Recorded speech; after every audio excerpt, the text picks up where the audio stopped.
ध्येयं सदा परिभवग्नमभीष्टदोहं तीर्थास्पदं शिवविरञ्चिनुतं शरण्यं मृत्यार्तिहं प्रणतपालभवाब्धिपोतं वन्दे महापुरुषते चरणारविन्दं त्यक्त्वा सुदुस्त्यज सुरेप्सितराजलक्ष्मीं धर्मिष्ठ आर्यवचसा यद्गादरण्यं मायामृगं दयितयेप्सितमन्वधावत् वन्दे महापुरुषते चरणारविन्दम् अखण्डानन्दबोधाय शिष्यसन्तापहारिणे सच्चिदानन्दरूपाय रामाय गुरवे नमः। पूज्यपाद गुरुजन, उपस्थित माताओं एवं भक्तिमती बहनों, मधुमंगलमय संत समाज, गुरु महाराज की असीम कृपा से हम लोग संत मत सत्संग में बैठे हुए हैं। संत मत सत्संग के द्वारा एक ईश्वर भक्ति का प्रचार प्रसार किया जाता है। रामकृष्ण परमान जी महाराज कहते हैं, ईश्वर किस प्रकार आते हैं जानते हो जी? जैसे अमीर घर की माताएं पर्दा के अंदर रहा करती है, वो अंदर से सबको देख लेती है, लेकिन बाहर से कोई पुरुष उसको नहीं देख पाते हैं। का ठीक ईश्वर सबके अंदर रहते हैं, ईश्वर सबके क्रियाकलाप को देखते हैं, लेकिन बहिर्मुख वाले मनुष्य उसको कोई देख नहीं पाता।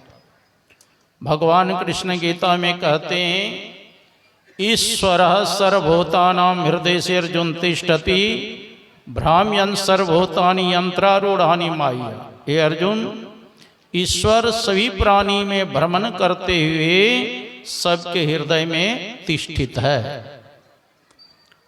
जब मैं पढ़ता था बनारस में, तो उसमें आया था कि ईश्वर स्वरूपम किम, ईश्वर का स्वरूप क्या है? तो उसमें आया सत्व प्रधान ज्ञान समष्टि उपहित चैतन्य सर्वचराचरस्य साक्षी सर्वज्ञ कर्म फल प्रदाता सर्वेश्वरः सर्वेषां सर्वनियंता सर्व अंतर्यामी इति ईश्वर। ईश्वर किसको कहते हैं? वह सत्व प्रधान है, वह चेतन को भी चेतन प्रदान करने वाले वो परमपिता परमात्मा है।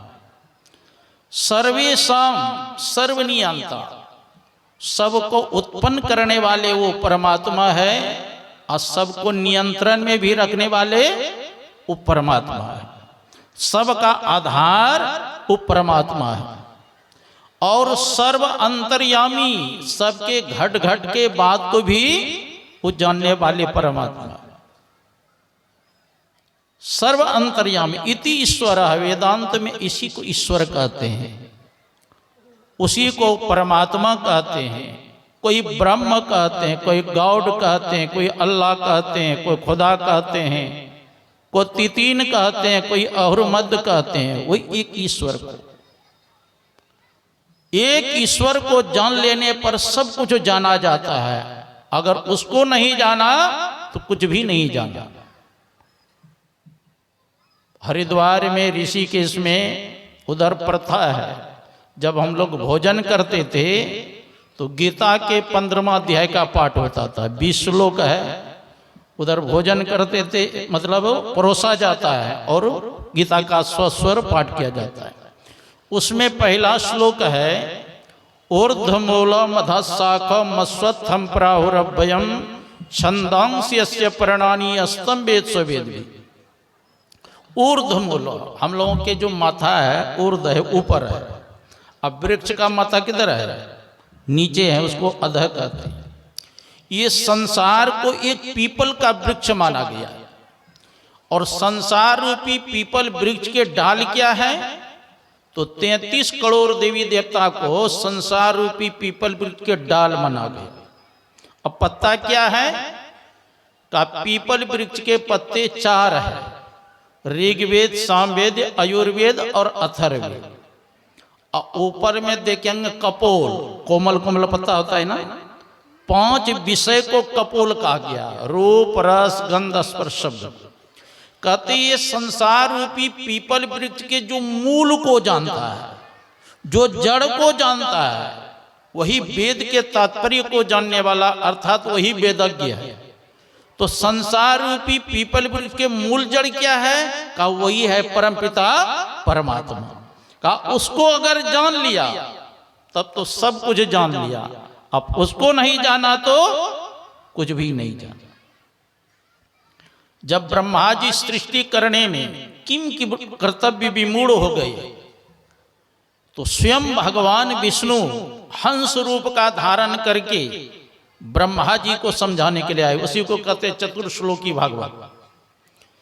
तो उसमें आया है अहमेवास्मेवाग्रे नान्यत् यत्परात् पश्चात् यदि तच्चो विशिष्यते। उसमें कहा अहमेवास्मेवाग्रे। भगवान कहते हैं सृष्टि के पूर्व केवल मैं ही मैं था, मेरे अतिरिक्त न स्थूल था, न सूक्ष्म था, न कारण था, न अज्ञान था। और सृष्टि के रूप में जो कुछ भी प्रतीत हो रहा है वह भी मैं ही हूं। और सृष्टि के बाद जो शेष बचता है वह भी मैं। इसी को उपनिषद में आया है ओम पूर्णमदः पूर्णमिदं पूर्णात् पूर्णमुदच्यते पूर्णस्य पूर्णमादाय पूर्णमेवावशिष्यते। वो परमात्मा पूर्ण है। पूर्ण में से जो इस सृष्टि निकली यह भी पूर्ण है। अपूर्ण में से पूरा निकाल देने पर शेष बचता वह भी पूर्ण है। तो किसी ने कहा महाराज वो परमात्मा पूर्ण है, अपूर्ण में से पूरा निकाल लेंगे तो उधर क्या बचेगा?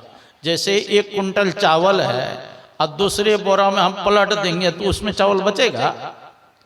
कुछ नहीं बचेगा। उसकी प्रकार परमात्मा पूर्ण है, अपूर्ण से पूरा निकल गया तो क्या बचेगा?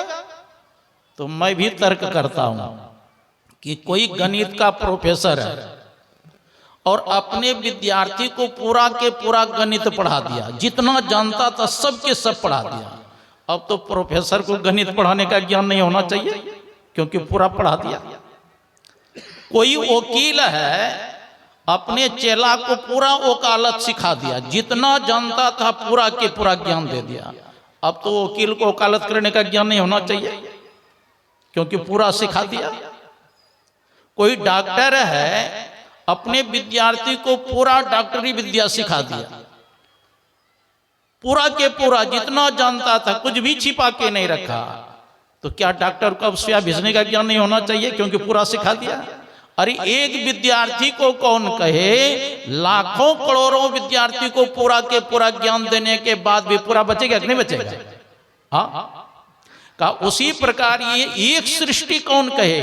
ऐसे ऐसे परमात्मा अनंत सृष्टि किए हैं फिर भी वो परमात्मा पूर्ण के पूर्ण है।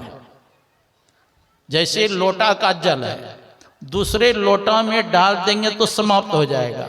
और समुद्र का जल कितना भी लोटा लीजिए घटेगा? हाँ, जो ससीम पदार्थ होता है वो घटता है, जो असीम है वो घटता नहीं है। वो असीम पदार्थ नहीं घटता। तो परमात्मा पूर्ण है। और रामचरितमानस में बताया गया ब्रह्मांड निकाया निर्मित माया रोम रोम प्रतिवेद कहे। परमात्मा की जो माया है उनके इशारे मात्र से एक एक रोम में अनेकों ब्रह्मांड की रचना रचती है। गुरु महाराज के प्रवचन में है एक ब्रह्मा जी के मन में हुआ कि थोड़ा सा जीवन के लिए कौन ही प्रपंच में पड़े, तो सोचा कि अब इस्तीफा दे देना चाहिए। तो जा रहे थे इस्तीफा देने के लिए भगवान विष्णु को, उधर से 8 मुख वाले ब्रह्मा जी आ रहे थे। 16 मुख वाले ब्रह्मा जी आ रहे थे, 32 मुख वाले ब्रह्मा जी आ रहे थे, 100 मुख वाले ब्रह्मा जी आ रहे थे। तो ये तो चतुर्मुख ब्रह्मा जी थे ना। इन्होंने पूछा आप लोग कहाँ जा रहे हैं? कहा मैं सुना हूं एक ब्रह्मांड के ब्रह्मा जी इस्तीफा देने के लिए जा रहे हैं भगवान विष्णु को। तो हम लोग जा रहे हैं इंटरव्यू देने के लिए कि किसी को सिलेक्ट कर ले, पास कर ले। तब करे मैं तो सोचा मैं ही अकेले ब्रह्मा हूं, ये तो बहुत ब्रह्मा है, तब इस्तीफा देने के लिए नहीं गए। कहने का मतलब है अनेक ब्रह्मांड है। वशिष्ठ मुनि स्वयं भगवान श्री राम से कह रहे थे। वशिष्ठ मुनि ने कहा हे राम, मैंने अपने पिता ब्रह्मा जी से पूछा कि आप ही एक ब्रह्मा है कि और ब्रह्मा है? कहा नहीं, जितने ब्रह्मांड है सब में अलग अलग ब्रह्मा है। तो कहा हमको कैसे पता चलेगा? तो ब्रह्मा जी ने कहा मैं पता बताता हूं, उस रास्ता से जाओ, दूसरे ब्रह्मा के पास चले जाओगे। तो कहा हे राम, हमारे पिता ने रास्ता बताया, मैं इस ब्रह्मांड से गया दूसरे ब्रह्मांड में। तो एक माई बिलख बिलख करके रो रही थी। मैंने पूछा तुम क्यों रो रही हो? कहा ब्रह्मा जी ने हमको वचन दिया था कि तुमसे मैं शादी करूंगा, लेकिन ब्रह्मा जी मुकर गए। तो वशिष्ठ मुनि ने कहा मैं तो उनसे कहा कि हमारे पिताजी तो झूठ नहीं बोलते हैं। कहा तुम्हारे पिताजी जो ब्रह्मा है वो नहीं, ये दूसरा ब्रह्मा है। तो वशिष्ठ मुनि ने कहा मैं उसी ब्रह्मा के पास जा रहा हूं, चलो मेरे साथ। तो हे राम, मैं और वो माई दोनों गए ब्रह्मा जी के पास। तो मैंने प्रणाम किया और पूछा आपने इस माई को वचन दिया था कि मैं शादी करूंगा, आप मुकर कैसे गए?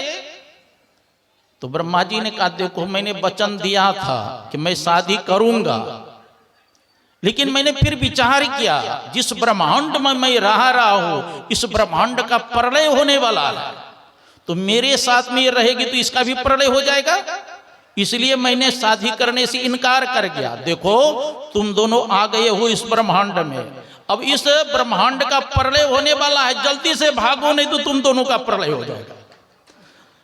तो वशिष्ठ मुनि का हे राम, वह माई और हम दोनों भागे, भागते भागते इस ब्रह्मांड को पार करके अपने ब्रह्मांड में गया।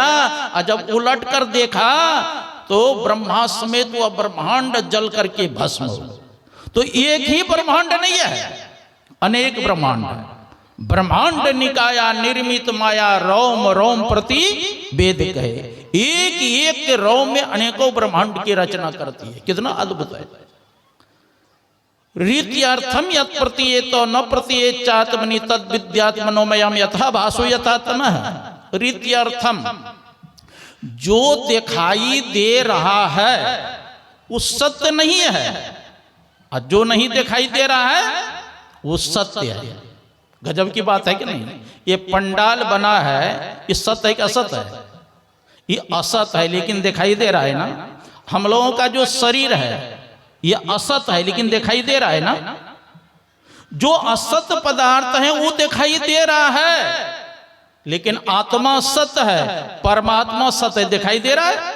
भगवान कहते यही मेरी माया है, जो असत पदार्थ को दिखा दे, असत्य को छिपा दे, इसी का नाम माया है। गो गोचर जहां लगी मन जाए सो सब माया जानो भाई। इंद्रियों के द्वारा जो कुछ देखा सुना जाता है वह ईश्वर नहीं, वह ईश्वर की माया। माया ईश्वर आप कहां जानी कहिए सो जीव, बंद मुक्त परस्पर पर माया प्रेरक सी। जिनको माया का भी ज्ञान नहीं है, आत्मा का भी ज्ञान नहीं है, परमात्मा का भी ज्ञान नहीं है, उसको क्या कहते हैं? जीव कहते हैं। बंधन में डालने वाले, बंधन से मुक्त करने वाले को ही शिव मतलब परमात्मा कहते हैं। तो सही सही जानना चाहिए, ईश्वर के स्वरूप को जानना चाहिए। यथा महांति भूतानि भूतेषु चाप्तेष्वनु प्रविष्टानि अप्रविष्टानि तथा तेषु नो तेषु। क्या कहते हैं? यथा महांति भूतानि भूते स्वाप्तेष्वनु प्रविष्टानि अप्रविष्टानि तथा तेषु नो तेषु। 5 तत्वों से ये शरीर बना है, मिट्टी, जल, अग्नि, वायु, आकाश। तो कहते हैं इसमें 5 तत्व प्रवेश किए हुए हैं इस शरीर में, और नहीं भी किए हुए हैं। कार्य रूप से इसमें 5 तत्व प्रवेश किए हैं, और कारण रूप से नहीं भी किए हैं, क्योंकि शरीर बनने से पहले से है ना 5 तत्व का। उसी प्रकार इस शरीर में आत्मा के रूप में परमात्मा प्रवेश किए हुए हैं और नहीं भी किए हुए हैं, क्योंकि परमात्मा तो इस शरीर से पहले से है ना। देखो, दृष्टांत इसलिए दिया जाता है कि पढ़े लिखे हो या अनपढ़ हो सबको समझ में आ जाए। सोना में गहना है और गहना में सोना है। गहना समाप्त हो जाएगा लेकिन सोना समाप्त नहीं होगा। जैसे गले का हार है, आकार प्रकार है ना, और उसको गला देंगे आकार प्रकार समाप्त हो जाएगा कि नहीं, लेकिन सोना रहेगा कि नहीं। उसी प्रकार जगत में परमात्मा है, परमात्मा में जगत है। जगत नष्ट हो जाएगा लेकिन परमात्मा का कभी नाश नहीं होगा। जगत का नाश है, ब्रह्म सत्यम जगन मिथ्या, जीवो ब्रह्मैव नापरा। ब्रह्म ही सत्य है, संसार मिथ्या है। जीव परमात्मा से अलग नहीं है। ईश्वर अंश, जीव अविनाशी, चेतन अमल सद सुख राशि। ईश्वर का अभिन्न अंश जो जीवात्मा है, यह भी नित्य है, शाश्वत है, सनातन है, अव्यक्त है, इंद्रियातीत है। जानना चाहिए। हनुमान जी से भगवान श्री राम ने पूछा था, हे भक्तराज हनुमान, ये बताओ हम में और तुम में क्या अंतर है। तो हनुमान जी ने कहा था, देह दृष्ट्वा तो दासो हम, जीव दृष्ट्वा तो दंश कह, वस्तु तस्तु तदेव इति में निश्चितम मत। शरीर के दृष्टि से आप हमारे स्वामी है, मैं आपका दास हूं, और जीव के दृष्टि से आप अंशी हैं, मैं आपका अंश हूं, और तत्व रूप में जो आप हैं सो मैं हूं, जो मैं हूं सो आप है। मेरे आप में कोई अंतर नहीं। सो तो हिता ही तो ही नहीं भेदा, बारी बीची विगा वही भेदा। जैसे जल और तरंग में कोई भेद नहीं है, उसी प्रकार आत्मा और परमात्मा में तत्व रूप में कोई भेद नहीं है। गुरु महाराज कहते हैं, हम लोग पाठ में कहे ना, जीव आत्म प्रभु का अंश है, जस अंश नव को देखिए, घट मट प्रपंचन जब मिटे नहीं अंश कहना चाहिए। जीवात्मा परमात्मा का किस प्रकार अभिन्न अंश है। जैसे ये जो पर्दा बन गया, इसको कहते हैं पटाकाश, और घर के अंदर जो आकाश है उसको मठाकाश कहते हैं। घड़ा के अंदर जो आकाश है उसको घटाकाश कहते हैं, और जो बाहर में आकाश है उसको कहते हैं मधाकाश। घाट मठ पट हटा देंगे तो वही मधाकाश है ना। मधाकाश इसमें भी है, लेकिन पर्दा पड़ जाने के कारण इसका नाम बदल गया। उसी प्रकार ईश्वर का अभिन्न अंश जो जीवात्मा है, इसके ऊपर भी पर्दा पड़ गया।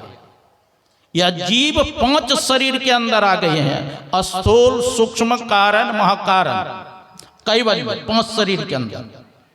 और यह 3 पर्दा के अंदर जीव आ गया है, अंधकार, प्रकाश और शब्द। और जीव 14 इंद्रियों से युक्त है, 5 ज्ञान इंद्रियां, 5 कर्म इंद्रियां, 4 अंतःकरण की इंद्रियां। और यह जीव 3 अवस्था के अंतर्गत आ गया है। जागृत अवस्था में दोनों नेत्र के बीच में रहता है, स्वप्न अवस्था में कंठ में रहता है, और सुषुप्ति में हृदय में। जब तक 3 अवस्था को नहीं पार करेंगे, 14 इंद्रियों से अलग नहीं होंगे, 5 शरीर को पार नहीं करेंगे, तब तक इस जीवात्मा को न अपने ज्ञान होगा न परमात्मा का ज्ञान होगा। इसीलिए कहा, इबादत है किसी नासाद को फिर साद कर देना, इबादत है किसी बर्बाद को आबाद कर देना। यही सीखा है हमने मुर्शद के कदम छूकर, खुदा से होकर मिलना पता खुद का लगा लेना। जब तक अपना पता नहीं चलेगा तब तक खुदा परमात्मा का नहीं चलेगा। उस संतों से युक्ति जान के साधन करेंगे तो इनके हटे माया हटेगी, प्रभु स्वयं एकता। बोलिए श्री सद्गुरु महाराज जी की जय। बड़े ही सुंदर ढंग से वेदांत के माध्यम से पूज्यपाद व्याख्या कर रहे थे परमात्मा स्वरूप क्या है। आइए आगे चलते हम लोग।